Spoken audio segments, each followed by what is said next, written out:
Right now? Yeah. Yep, we're here. Yeah. It's also United. live on YouTube. Live on YouTube. Yeah. Now that you told me that we can't, now that you told me it can't, I'm like, it's like Are we really live on exploding in me. We were live on YouTube last time I was here doing the podcast. Yep. Yeah, it's a new thing. Hey, welcome to another Corner Conversation. Live on YouTube. Yeah, this one's different. We're taking a break from our series. Yeah, we're stepping out of First Peter. We have a United service this Siri Sunday. thought I said Siri, not series. We have a United service, so once a season we bring all of our communities together for one combined service, and it is a little bit of reunion, a lot of it's like the quintessential United service moment is when Noelle is meeting people as they walk up. Noelle is a part of our community, and just as she exemplifies what it is to love people, to care for people, to like, I don't know, she just has something that, and so when you see somebody walk up and she gives them a hug, it's beautiful. So that's it. I think this is my favorite United service. The beach one? I just like it. We get to eat food. A little bit of Congo, a lot of bit of pancakes. I'm pretty sure we eat at every United service. Yeah, but we're making it there. Yeah. I feel like if you make food and bring it somewhere else, it might as well just be leftovers. I'm excited about pancakes. I always like Krusty's pancakes. They're always good. Are you ready?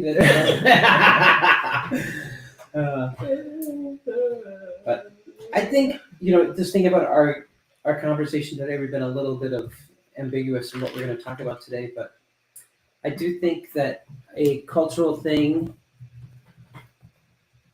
maybe in church world, maybe all around, but I think the value of being together, there was like a huge swing in the world a couple years ago to defame that being together wasn't that big of a deal.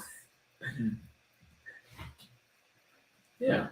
Weird. COVIDs, but I think it is a bigger deal now than I did before that. yeah. Agreed. The thing is pretty bizarre Amber, my wife's work world, and just thinking about the offices that are in all of our communities that are still sitting pretty empty. We're in one right now. Mm-hmm. I think there is a mentality that still is like struggling with, do we really need to get together? Is collaboration really a thing? And I think that like collaboration and body of Christ is actually like they hold hands really, really well. And it's like, let's just all be working on the same thing and never be together. I think has some cost.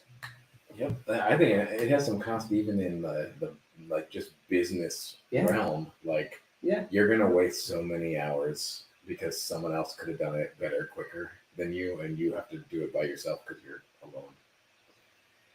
I think it's not purely just an efficiency thing either. No, like, it's not. If I'm doing something I like, I can do it by myself all the time.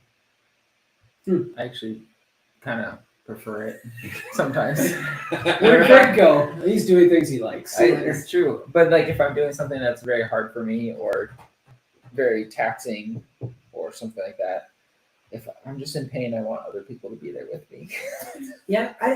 So there's the efficiency. Not everyone's like that. There's efficiency. There's also like help in the hard, and also I think that a huge thing about it is like the collaborative creativity is that is really, really hard to like plan. And you take the office world and you just go in a line at a cafeteria or on the way to go get coffee or at the proverbial water cooler or whatever, like that moment when you go, have you been thinking about what are we going to do about that? And it's not on a Zoom call or whatever. Do you want to see Greg get really twitchy, say, let's have a Zoom call? I don't like them. No. But I don't like them. And then one other thing too that just is in it is that the value of just like it's not, maybe it's inefficient, but it's so important. And maybe it's outside of creativity, just liking other people, how much that impacts.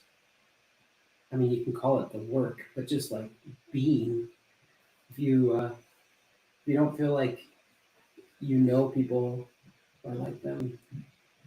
Yeah, I think if we built a coffee shop and we didn't like any of the people we were building a coffee shop with, it'd be miserable. But it's better. Yeah. Like here, when we had handfuls of church people show up, and like it was so fun. Yeah. It would have been miserable. I didn't even mind rolling my ankle. It was fine. I I minded later. Yeah. I was by myself when it happened, though. That's fine. I also think that there is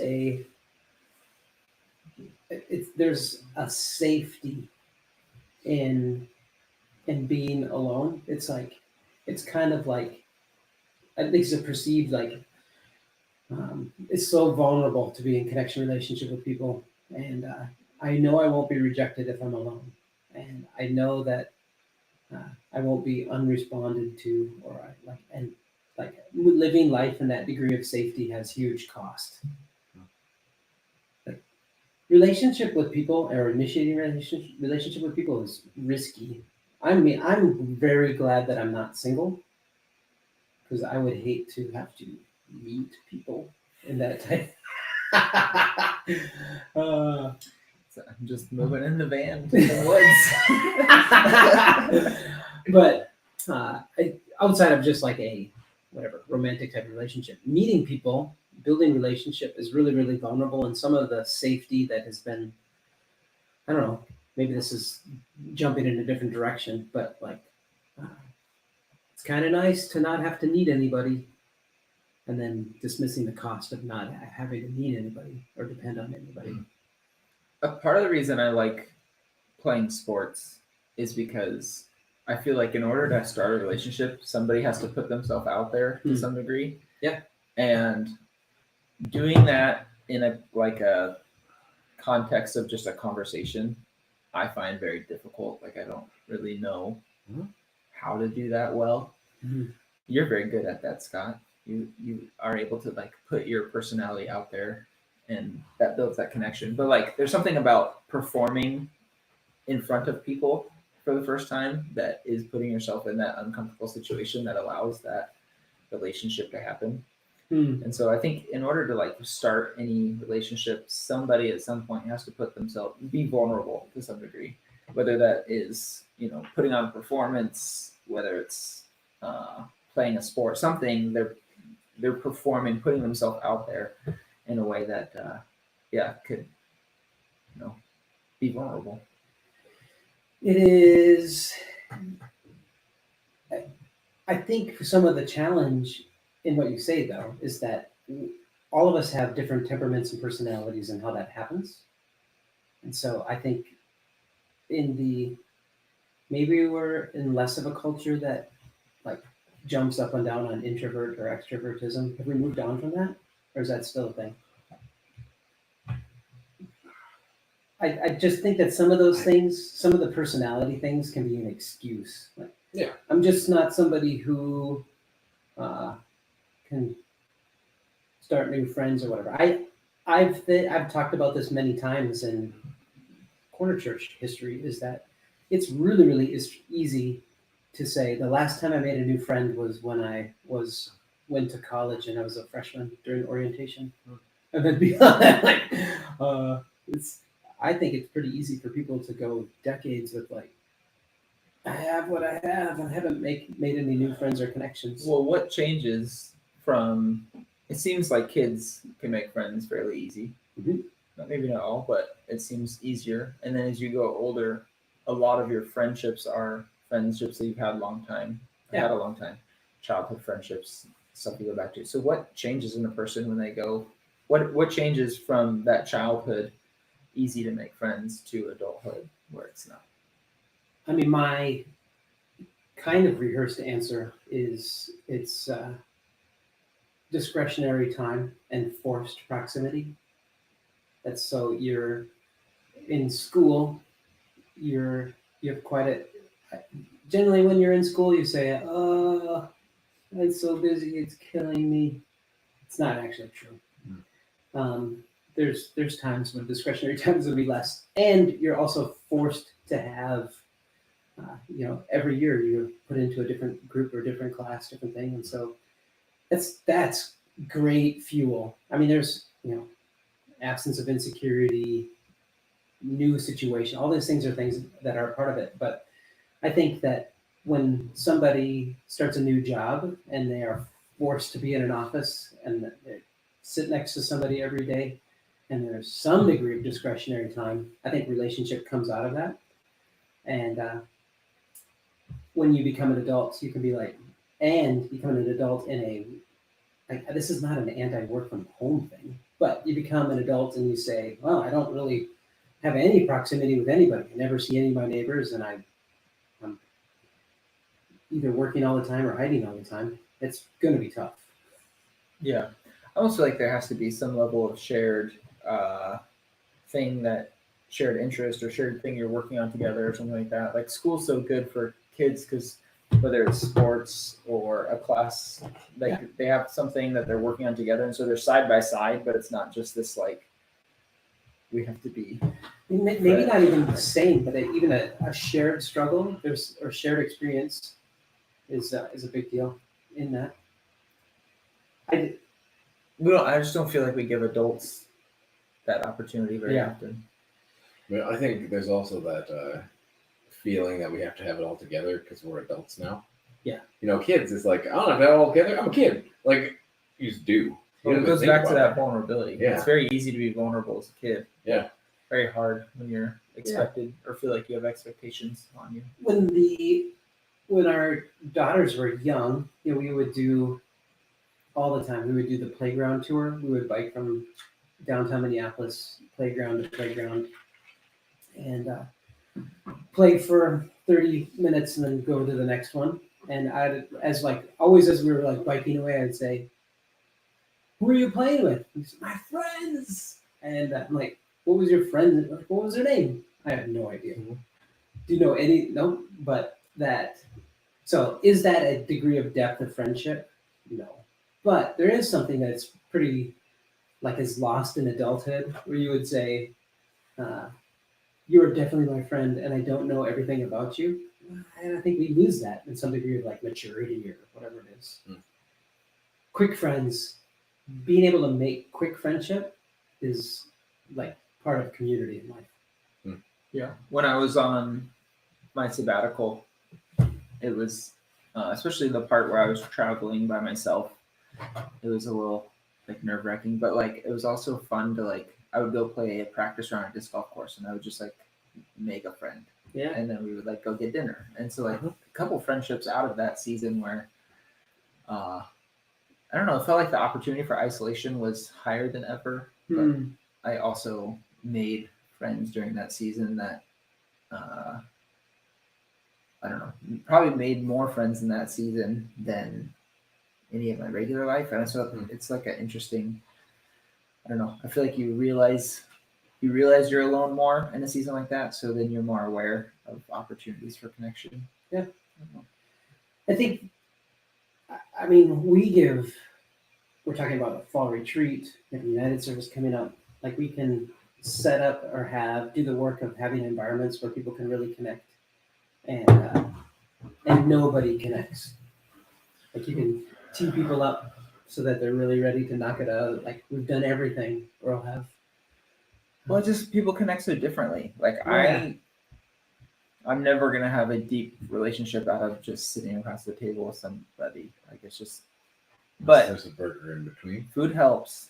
Food helps. But for me, some of my funnest connections have been over the wiffle ball tournaments. Those moments where you're pitching to somebody and you start a joke or something, or you see something, and I don't know. I find those moments way easier for me to build connection in. Yeah. In that, though, that illustrates the fact that you have to be active in the process. There is not passivity. It does not yield connection with other people. Well, in any relationship, it's not a relationship unless both people are participating. Yep. Yeah, and so that's looking all the way back, is that we can have some cultural expectations that maybe we grumble about what we don't have, but yet aren't willing or don't do the work that requires to make the change. Participation is pretty important. And being the body of Christ, which is, each having a place that's so important, our differences are so important, seeing the needs of others and having others seeing our needs and all that just being smashed together. For that to really, I feel like the work from, again, I don't want it to sound like it's a slam work from home, but you can say we have all of the tools to get a job done and we're never together. I think that it really misses something from when you have a degree of empathy, compassion, understanding, proximity, so that you can really see the gaps surrounding each other, because the gap is not always that predictable. Interesting. So that's why we do United Services, I guess. I guess. It is something to really celebrate, though. I think that so cool when you. There are moments when you connect with somebody not that often, but when you see them, you pick it up like there was no gap. There's value in that. There also is connecting with somebody that you've not connected with before and taking initiative to move beyond that. And then there's even just like the fuel of like, man, we haven't seen each other in a while, and we should not let that happen again. Yeah. And celebrating all of those things moving forward is pretty cool. Rich, got to wrap up. We kind of did it. Come to the United Service. Hang out. It'll be good. Yeah. So the relationship is important. We'll be back to Peter next week. First Peter, Yeah. turning the page to end of chapter 3. Mhm. And it's so good. Yeah, we'll see you there. See you.